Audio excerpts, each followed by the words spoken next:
निश्चित तौर पर युद्धग्रस्त क्षेत्र से सुरक्षित वापस आना एक अच्छी बात होती है, विशेष रूप से उन बच्चों के माँ बापों के लिए, बच्चों के लिए जो एक ट्रॉमा में जी रहे हैं जहां पर युद्ध हो रहा है।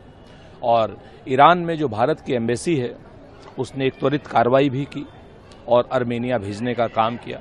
अगर आज कांग्रेस की सरकार होती तो वो नागरिक अन्य रास्तों से भी आ सकते थे, लेकिन भारतीय जनता पार्टी की सरकार है और भारतीय जनता पार्टी ने दुनिया में अपने दोस्त खो दिए हैं, जिसकी वजह से हमारे पास सीमित रास्ते रह गए।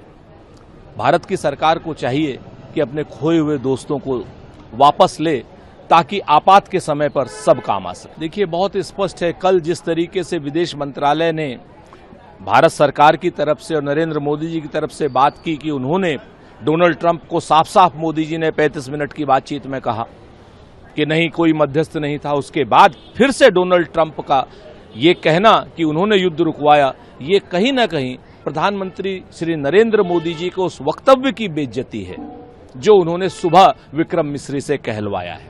अब प्रधानमंत्री नरेंद्र मोदी जी के ऊपर जिम्मेवारी आ गई है कि डोनाल्ड ट्रंप की बातों का स्पष्टता से स्वयं जवाब दे। 15वीं बार डोनाल्ड ट्रंप ने इस बात को बोला है, 15वीं बार उन्होंने बोला है कि व्यापार उन्होंने करवा दिया है। तो क्या व्यापार गौतम अडानी का है या व्यापार देश का है, या व्यापार है या नहीं है? और उन्होंने युद्ध रुकवाया है, वो लगातार क्लेम कर रहे हैं। और नरेंद्र मोदी जी के लग रहा है इस वक्तव्य को लेकर के वो चुप हैं, उनके मुंह में दही जमी हुई है क्या? ये पूछना चाहिए। या देश जरूर जानना चाहता है कि नरेंद्र मोदी जी आखिर डोनाल्ड ट्रंप के सामने स्पष्ट रूप से क्यों नहीं बोल रहे हैं, जबकि डोनाल्ड ट्रंप 15 बार सार्वजनिक रूप से बयान दे चुका है।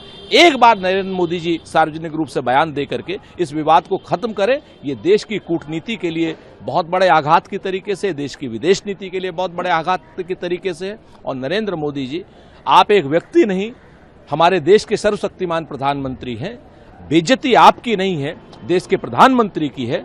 आपको बोलना होगा, आपको सच बोलना होगा, आपको डोनाल्ड ट्रंप को स्नब करना होगा, आपको कहना होगा कि डोनाल्ड ट्रंप तुम थेथराई कर रहे हो।